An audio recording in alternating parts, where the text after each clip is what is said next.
Hi guys! Actually, 5th day ko na ho ngayon. Ano nangyari, ma'am? Ano ho to? Gauze na may sodium chloride. Ang meron po ako ay shingles. Yes, shingles. Masakit po siya. 5th day. So ito, may mga balot siya dito and merong sodium chloride. And meron nga daw siyang sakit na kung tawagin ay shingles. Viral infection po yan, virus. So usong-uso po, no? May mpox, may chickenpox, merong shingles. Pero yung shingles, di na po yan bago. Medyo matagal na rin naman po yan. Sa derma ako pumunta, akala kong problema is skin lang kasi para ako may pimple. Eh medyo tinatamaan yung eyes ko. Tapos parang nahihilo ko. So akala ko is kailangan ko rin ng Opta. So medyo pangit yung location ng lesion ni ma'am, no? Kadalasan sa mga patients ko before dito yan sa katawan eh. No, kaya sa leeg, yung iba sa braso. Pero dito kay Ma'am Candy, talagang sa mukha. Remember, kapag sa mukha, malapit pa sa mata. So ito yung variant na kung tawagin nila, shingles ophthalmicus. And nag-start nga daw, kala niya tigyawat. Usually, nag-start yan as rashes. So parang mpox eh. Rashes muna, namumula-mula, tapos magkakaroon ng mga blisters, yung mga malilit na butlig-butlig. And very important, masakit po yan talaga. Sobrang sakit niyan. The derma saw it. Sabi niya, it's shingles. Kita agad nung derma eh. Agad niya ako binigyan ng reseta for the shingles para mamatay yung virus. And then, pinapunta akong Opta kasi nga tinamaan yung mata ko. Kasi ang problema nasa ulo po eh. Kapag shingles po sa ibang parte ng katawan, medyo kahit papano na ma-manage mas maganda. Kasi pag dito lang sa balat, sa katawan. Pero pag sa mata kasi, pwede po yan maapektuhan yung cornea at yung retina, yung mga ibang parte ng mata. So kapag napabayaan, hindi napagamot agad, pwede magkaroon ng pagkabulag. Pwede lumabo yung mata. So nakatakip pa kasi yung kay ma'am eh. May bandages. Pero ito, perfect example po ito ng mga lesions ng shingles. So, nakakatakot tingnan, no? May mga butlig-butlig, namumula. So, sa pasyenteng to, nagkaroon daw siya ng mga rashes na ganyan after several days ng lagnat. So, kita natin, namumula and para siyang ang kate tingnan. Yung iba pasyente nakakaramdam ng kate, yung iba nakakaramdam ng sakit. Pero overall, mas nangingibabaw yung kirot dyan. So, ito, another example yung sinasabi ko sa inyo dito, sa trunk area or sa katawan. So, ito daw, nagkaroon ng lagnat. Medyo may edad na tong lalaking to. So, ano, namumula, tapos may mga blisters, may tubig sa loob. So ito, pagtabayin natin yung dalawang klase ng skin lesions na nauso ngayon. Ito yung sa shingles, ito yung sa chickenpox. So kung mapapansin natin, sa chickenpox, hindi masyadong kumpul-kumpul yung mga blisters niya. Tapos magkabilaan. Kung meron sa kanang kamay, meron din sa kaliwang kamay. Mas kalat sa iba't ibang parte ng katawan. Pero dito sa shingles, usually one-sided lang yan. Either sa kaliwa or sa kanan. Tapos mas kumpul-kumpul yung mga lesions niya, yung mga blisters niya. And dermatomal. Yung pag sinabing dermatomal yung pattern, ibig sabihin tuloy-tuloy. Ganun. Tuloy-tuloy siyang ganun, or ganito. Or yung kay Ma'am Candy, pag ganun, dito sa ulo niya. Tapos one side lang. Hindi apektado yung ibang parte ng katawan. Hanggang paakyat po yung shingles ko. So masakit hanggang dito ko. So they wanted to admit me for pain management. I opted to stay at home with all my gamot. Ayan po, marami po yung gamot. Remember, ang goal natin pag nagkaroon tayo ng shingles is to prevent yung mga complications, yung lumabo yung mata, magkaroon ng mga secondary infections, yung blisters, pwede kasi tubuan po ng mga bacterial infection yan. So maganda po, ma-manage agad. Pwede naman sa hospital, pwede rin naman sa bahay. Pwede po kayo resetahan ng mga antiviral na gamot, mga pangontra sa lagnat, tsaka sa kirot. Ako mag-isa naglalagay ng cream, ng lahat, everything. Mas pinapasok naman dito yung mga food ko. May food naman ako. Naka-monitor naman sa akin yung doktor. Siguro magka-chat naman sila or magka-video call nung doktor niya para i-check kung nagpo-progress ba yung mga lesion. Kasi yun dapat yung bantayan eh. Kung dumadami ba, hindi siya nawawala. Or baka naman nababawasan. Ang iniisip ko lang, hindi na rin ako papakita kay Quentin kasi baka magsisigaw yun pa makita naman yung itsura ko. Di ba? Lalo mag-alala. Nag-uusap lang kami sa phone. Pero syempre, naalala ko rin sila dito. Pero most of the time po talaga pala. Very good na naka-isolate si ma'am. Itong shingle ay isang viral infection. So, baka mapasa nga niya dun sa ibang family members. Itong shingles, by the way, ay isa pong uri ng infection na kung saan ang tinatamaan ay yung mga nerves sa katawan. Kaya siya masakit kasi dun nagkakaroon ng pamamaga. And yung virus na responsible dito ay same na virus ng chickenpox or bulutong. So, kung nagkaroon na kayo ng bulutong dati, nung bata kayo, ako nagkaroon ako ng bulutong eh. And then gumaling. Of course, gumagaling naman ng kusa yun. No? Basta okay ang resistensya ng katawan. So, gumaling, nawala yung lesions, okay ka na ulit. Ngayon, pagtanda mo or after several years, bumagsak yung resistensya ng katawan nyo, nagkaroon kayo ng sobrang stress, puyat, nagkaroon ng maraming bisyo, nagpabaya sa sarili, pwede pong mag-reactivate or pwedeng mabuhay ulit yung virus in a form of shingles. Kumbaga yung virus ng chickenpox, parang yan yung ex mo na biglang nawala ng mahabang panahon, tas biglang nagpakita ulit. Yan, ready ka ng saktan na naman.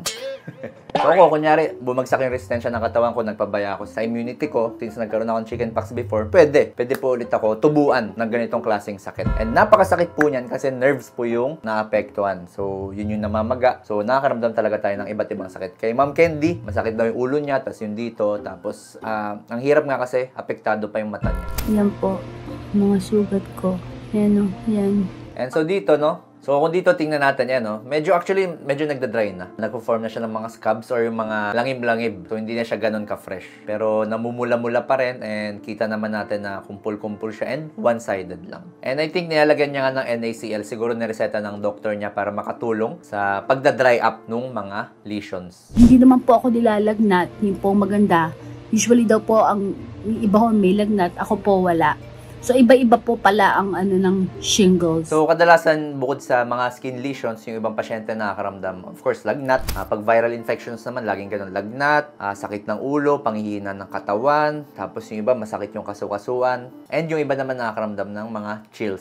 By the way, baka itanong nyo, Dok, kapag nahahawa ba niya yung anak niya na si Quintin, magkakaroon din siya ng shingles ba? Or chickenpox muna. Remember, ang shingles, reactivation po yan ng virus. So, dati nagka-chickenpox, nawala, and then bumalik, nag-reactivate. Hindi niya directly mahahawa si Quintin ng shingles agad. Ang pwede mahawa ni Quintin is chickenpox. Pwede siya magkaroon ng chickenpox. So, kung si Quintin ay hindi pa nagkakaroon ng chickenpox, pwede siya mahawa. May risk factor siya doon. So, dinadaan ko na lang po sa dasal, di ba ho? Pinipray over ko mag-isa sarili ko. Naniniwala po ako, Father God pa rin ang greatest healer natin. Usually naman, very good naman po yung prognosis ng mga patients na may shingles. Ibig sabihin, as long as nagkakaroon sila ng management, nabibigyan sila ng gamot and naiinom nila ng tama, pag tuloy-tuloy naman, gumagaling naman agad sila. Very rare yung nagkakaroon ng mga complications. Unless na lang talaga, sobrang hina ng resistensya ng katawan mo, meron kang mga ibang sakit, or baka medyo may edad na yung pasyente.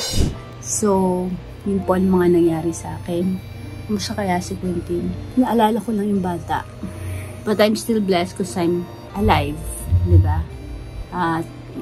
Kaya. Also, kung maalala nyo yung nangyari kay Sir Justin Bieber. So, si Justin Bieber, nagkaroon siya ng tinatawag na Ramsay-Hunt syndrome. So, medyo similar yan sa shingles, pero ang inaatake niyan is yung facial nerve. Tawag din namin dyan is shingles of the facial nerve kasi dun siya direkta umaatake. And ang role pa naman ng facial nerve is para pagalawin yung muka, para magkaroon ng mga facial expressions. Yung mga ganyan, mga ganyan. What the dog do? Ganito.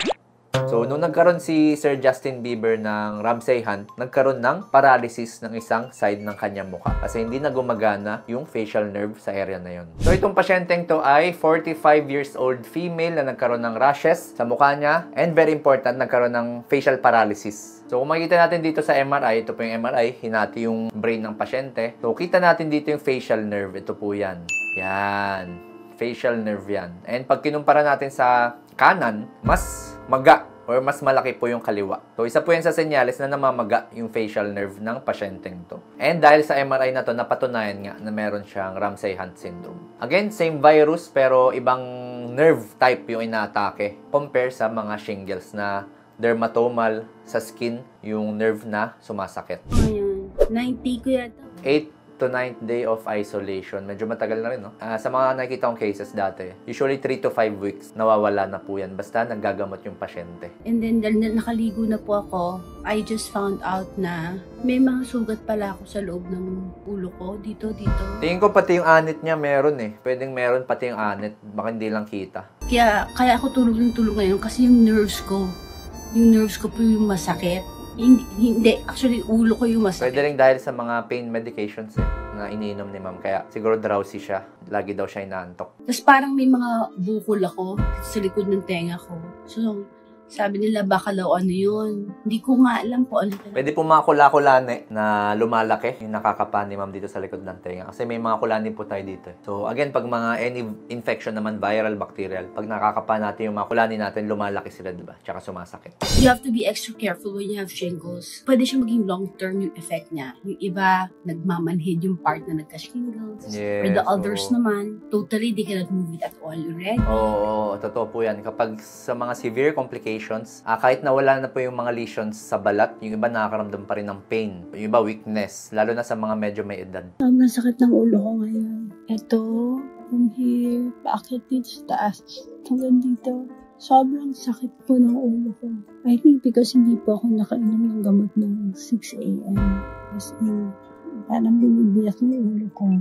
Okay, so compare sa nung unang part ng video, medyo halata pa yung lesions ni ma'am, no? Pero dito, thankfully, medyo nagki-clear up na. Kasi yung pain pa rin nandun pa rin daw. So, speaking of mga viral infections, baka itanong nyo, Doc, meron ba itong bakuna? Of course, meron pong bakuna ang shingles. Okay, pwede nyo po yun itanong sa mga doctors nyo para makaiwas tayo sa mga gantong karamdaman. And of course, ayaw natin yung mga complications niyan na pwede lumabo yung mata, pwede maapektuhan yung tenga, pwede maapektuhan yung mga nerves sa katawan. Doc, sino yung mga at risk magkaroon ng shingles?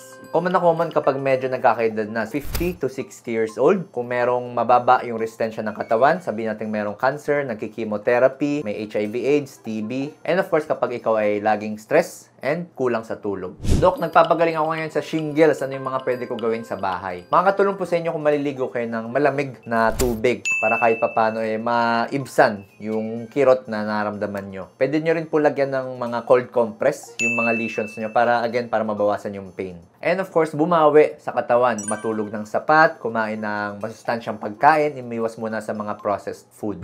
Doc, paano makaiwas? Of course, number 1 dyan yung bakuna. Magpabakuna tayo. Even yung dapat yung chickenpox na vaccine, meron tayo yan. And of course, yung shingles na vaccine. Palakasin yung resistensya ng katawan, kumain ng tama, magkaroon ng regular exercise, umiwas po sa mga stress, lalo na sa mga marites, at umiwas sa mga bisyo, alak, at sigarilyo. Kung meron may tanong, comment down below. Kung nag-benefit ka sa video na to, please follow my social media pages. To Miss Candy, sana po ay tuloy-tuloy na po ang inyong recovery. And thank you so much for sharing your story.